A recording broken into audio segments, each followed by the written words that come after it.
Yo guys, what is going on? It's your boy James the Ace, the man, the myth, the best ever legend. Welcome back to another video. Today, boys, we are doing the legendary myth gear and deck setup. Now, you guys have been asking me for this for a while since I posted those 2.0 stats, but boys, I'm here to tell you that the 3.0 stat breakthrough has been achieved, and I'm going to go over that in this video. Now, I'm going to try to make these videos a little shorter. My last video for gear and deck setup for death was extremely long. I don't know why. I guess I just like to ramble or just talk very slow, but I'm going to try to switch it up in this video, so let me know if you guys would recommend me do a fast version of gear and deck setup for videos like this in the future. But without further ado, let me go ahead and mount up to apply this nasty, trumpy Bronto set bonus, fam. This mount is looking at you from, bro, he knows he's a behemoth. He's eyeing you from the side. Oh my god, bro. Bro, look. Oh my god. All right, so listen, stats, nasty. 110 damage, 3.4k health across the board, which is actually, it's on the lower side, but for these stats, I mean, it kind of balances itself out. You can't be too busted with myth, but I mean, these stats are already broken as is. 41 resist across the board, 20 accuracy. The only thing I can fizzle is I think a battle sight and ninja pigs, which is kind of bad for 5% chance to fizzle, but at the end of the day, it is what it is. I mean, you can't be too busted, right? So you gotta be giving up something. I've never fizzed Athena, I've never fizzed ninja pigs, so just want to put that out there. But the rest of the stats, 250 crit, which comes out to 45%, 59, which comes out to 10% block, and 17 pierce, 8 in, 8 out, and a stable 80 power pit percent. Now I'm gonna go ahead and take off the mount because this guy is hella noisy. The gear, right? You guys want to know the House of Scales hat. The only substitute for this is going to be the Trixie hood, which is the Waterworks version for level 60. It's a little bit more defensive. As you can see, the offensive Helm of the Ravenous Teeth gives power pip around the same accuracy, a little less resist, more crit, and a little more damage. So for the sake of power pip and you still getting accuracy and more health as well, I would definitely run the Helm of the Ravenous Teeth. This drops from the House of Scales dungeon. Same thing for the robe, House of Scales robe. I don't have the comparison for you for the Waterworks robe, but I can definitely tell that the Ravenous Teeth garb is going to be the robe that you want to run. It just gives more damage, more crit. It's overall a way more broken robe for an offensive strat.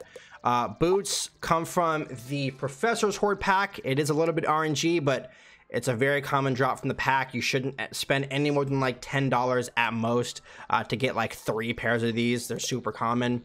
But that is the Professor's Horde pack from the Crown Shop. The wand. Now, right, because there's 3 wands that you can run for level 60 myth. I would strongly suggest that you use the Aquilon Secutor Lance, which comes from the Immortals lore pack. Now, it is kind of a rare drop unless you have insane luck. I would only get like maybe 1 per like 12 packs.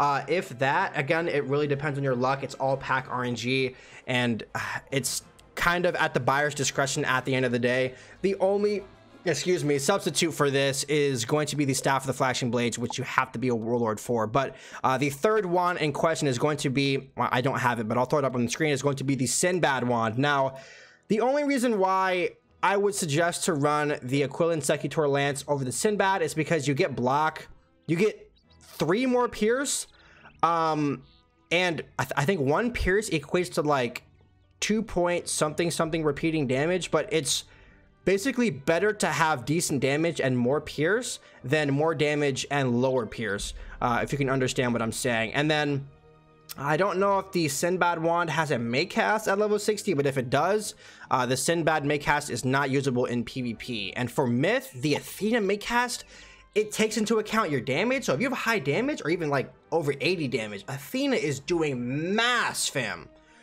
With your pierce damage, like through a make cast, and you get a tower show back from Athena, bro, this is so busted.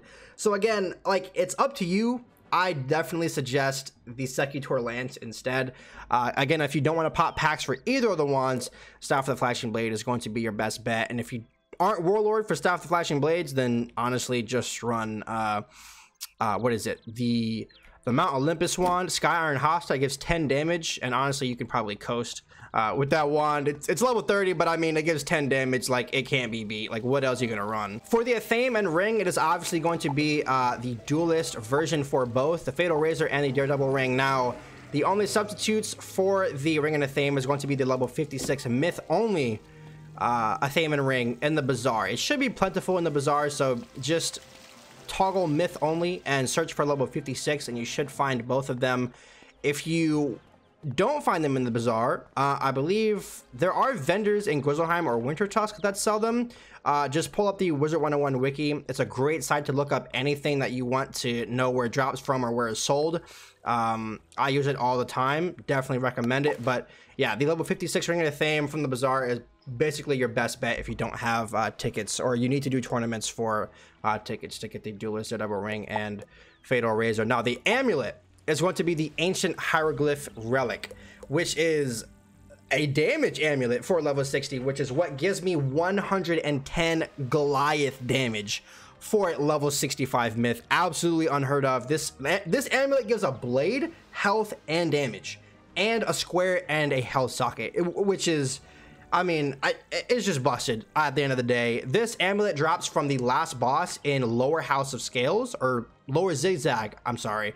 That is the dungeon right before House of Scales. So if you want to farm that boss, you have a chance of getting this godlike amulet right here, which is probably the best amulet that gives a blade for any school except for life.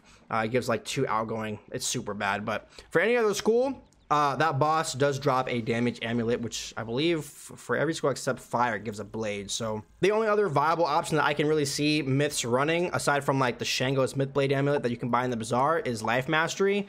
It is super good, so if you want to run it, definitely suggest it if you have it. And then the pet, which is giving me the key essentially to 110 damage, the Mega Snappy Frilosaur. I megaed this behemoth of a pet, Large Dexter, over actually just yesterday when double pet XP started. It's crazy how they threw double pet XP at us like twice in the same month, but it was Wizard 101's birthday month, so huge ups to King's Owl for that. Megaed this pet in 1 day, right? From just a pack pet base, like not even 2.0 stats. I had a Medusa with these stats, and then I hatched the first generation Frilosaur all the way up until it got these stats, and I could not be more happier with Large Dexter, the behemoth right here.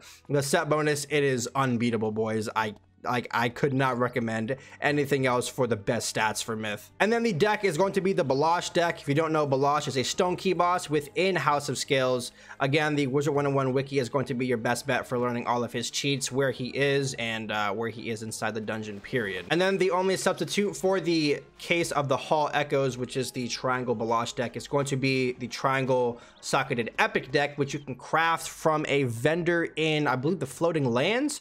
Again, if you need to know the vendor location, the Wizard 101 wiki is going to be your best friend in all of your efforts for finding things. And then the deck setup of the Gear and Deck setup video. Now, the only reason I'm showing this setup right here is because a lot of people are going to go absolutely bonkers if I show a full deck setup first.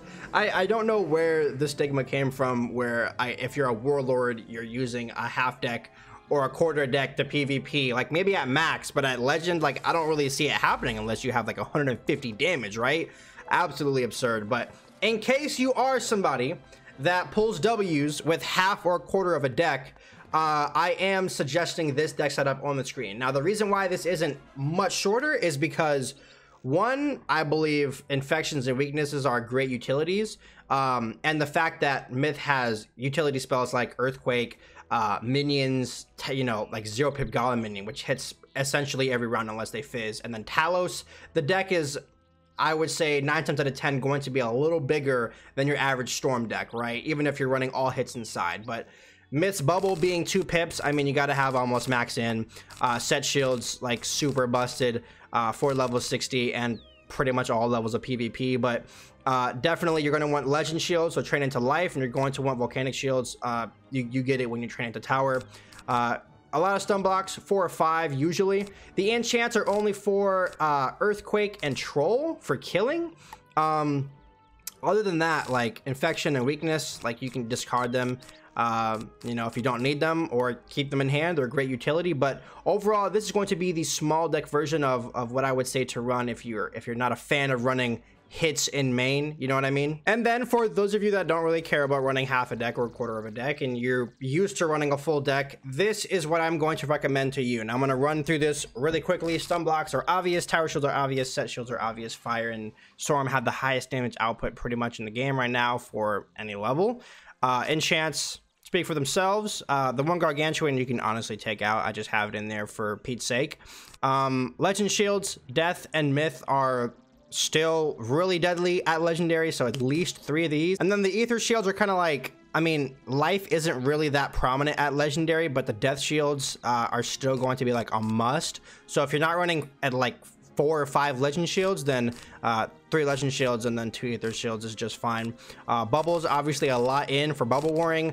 Athena Battle Sight, it's super busted. The reason why it's in main deck is because if you Colossal enchant this thing and crit, oh boy, this spell literally does like Pig's comparable damage. Like it's like 120 off, dude. Like, and oh man, dude, Athena is so good for the 35 shield, 120 damage off. Like whatever, man. Like I'm spamming this spell all day. Cyclops for fail pips, earthquakes. I mean, self-explanatory. Like even ice or a death that's freaking double blading first turn, bro, get earthquaked. Keeper of the Flames in here because it's pretty much a weaker Brimstone Revenant for myth. It has a lot of combo potential, so if you do enchant this thing and hit through a shield, you're basically forcing the opponent to shield, and then you can pressure them into backpedaling pretty much if you can Minotaur next turn or something, or stun it to something big. Keeper the Flame is really good. I only have 2 in though.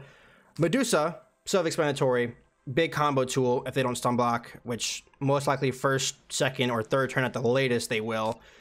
Golem minion, 0 pips, super good. Put at least 3 in. I think 4 is like the maximum that I would go. 2 Talos for schools that like to kind of turtle, like ice or maybe defense lives, which I don't really see too often, but ices are still like a big threat at legend right now. Minotaur, self-explanatory, a lot of blades, pigs kills, and then troll is like you can't make TC of it anymore, so I have like at least 4 in main, and then obviously weakness for the utility. So other than that, the TC setup is going to be looking a little something like this. I'm missing 1 more White Rat Magician, and I believe an extra Time of Legend, or maybe an extra Ninja Pigs. But other than that, this is what your offensive setup should look like. At least 2 bubbles. The 45 ones are super broken, but if you can find like 35s or 25s, those are pretty good too. A lot of tower shields, because I mean, let's be honest, if you discard tower shields or set shields, or you don't have a set shield to a certain school and you didn't pull a tower, you're going to want to have towers in your side to save the day. So that's why you have an obscene amount of towers in my side deck at least. But anyways, guys, that is going to conclude the legendary myth gear and deck setup. If you guys have been enticed at all to make a legendary myth, or just have enjoyed the video period, please consider dropping that fat like. It does go a long way in the YouTube 2020 algorithm today. And I would appreciate it if you would drop that hot sub. I am on my way to 7K subscribers, so I would really appreciate that. It's at no cost to you. You can always decide to unsubscribe later. I really appreciate you guys stopping by to watch the video, and as always, I will catch you all in the next video. Peace.